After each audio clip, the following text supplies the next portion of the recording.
Bayangin nih, kamu tiap hari harus kerja di tempat yang sama sekali gak nyaman, kamu selalu ngerasa tertekan, kamu gak ada teman, kamu gak aman, capek, sedih, dan lain-lain. Apa yang harus kamu lakuin? Oke, kami dari kelompok 8 akan mencoba menjawab pertanyaan kamu tadi. Kami, kelompok 8, beranggotakan saya sendiri, Afrianti Maharani Safitri dengan BP 2010322016, Fitri Hayati dengan BP 2010321024, Luki Aulia dengan BP 2010321018, Salsa Nabila dengan BP 2010322017, Fania Utami dengan BP 2010321025, dan Wulandari Sasongko dengan BP 2010321006. Dari kasus kamu tadi, kamu pasti pengen banget punya tempat kerja yang nyaman, saling mendukung, banyak teman dan support, dan lain-lainnya. Nah, di suatu organisasi atau di tempat bekerja, sangat dibutuhkan kenyamanan dari setiap elemen yang ada di organisasi atau tempat kerja tersebut. Kenapa diperlukan kenyamanan? Karena dengan adanya kenyamanan dan keamanan dalam bekerja, kamu bakal bisa lebih produktif dalam menyelesaikan pekerjaan, lebih banyak teman yang mendukung, dan pada akhirnya kamu akan membawa prestasi untuk tempat kerja kamu. Kenyamanan dan keamanan tersebut perlu nih diperhatikan oleh perusahaan atau tempat kerja supaya elemen-elemen di tempat kerja tersebut bisa mencapai tujuan dari tempat kerja atau perusahaan tersebut. Nah, salah satu cara yang bisa dilakukan oleh tempat kerja kamu yaitu dengan menerapkan iklim organisasi yang baik.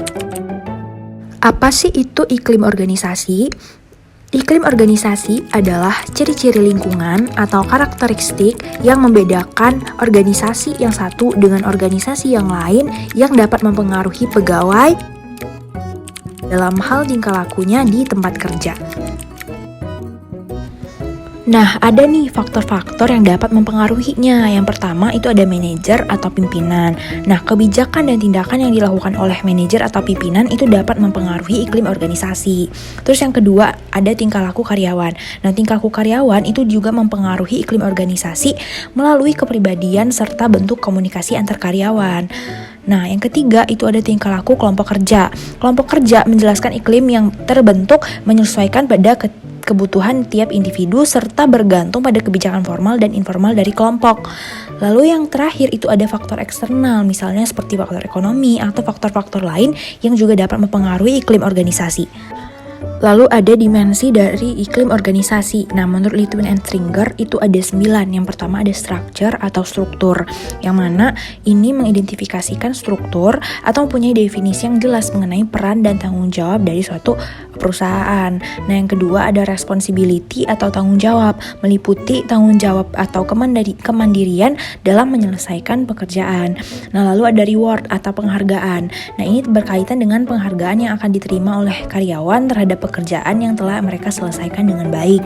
Lalu ada risk atau resiko, yang mana terkait dengan tantangan yang terdapat dalam pekerjaan. Lalu yang kelima ada warmth atau kehangatan, yang mana merefleksikan terkait hubungan interpersonal antar elemen.